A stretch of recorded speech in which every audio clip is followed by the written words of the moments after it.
তাণ্ডব সিনেমাকে বাজে বললেন অভিনেতা ডিপজল। বিস্তারিত আপডেটটি জানতে সম্পূর্ণ ভিডিওটি দেখতে থাকুন।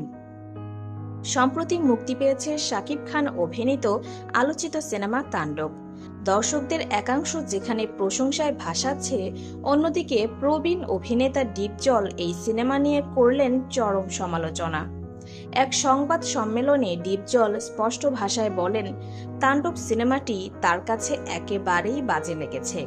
তিনি অভিযোগ করেন, সিনেমায় অতিরিক্ত রক্তারক্তি, মারামারি, গালাগালি আর আগুনের খেলা রয়েছে, যা আমাদের সংস্কৃতির সঙ্গে যায় না। এই সিনেমায় যা দেখানো হয়েছে তা মোটেও পারিবারিক না। মারামারি, গুলি, আগুন, গালি সব মিলিয়ে মাথা ধরে যায়। দর্শক তো শান্তি খুঁজতে সিনেমা হলে যায়, যুদ্ধ দেখতে না।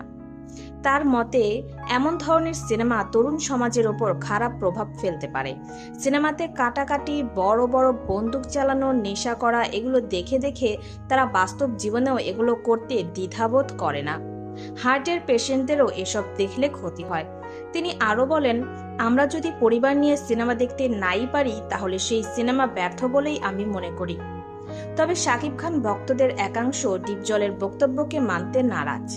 তারা বলছেন, তাণ্ডব একটি অ্যাকশনধর্মী গল্প, যেখানে গল্পের প্রয়োজনে এসব দৃশ্য রাখা হয়েছে। অভিনেতা ডিপজলের বক্তব্য কতটুকু যৌক্তিক কমেন্টে জানাতে ভুলবেন না।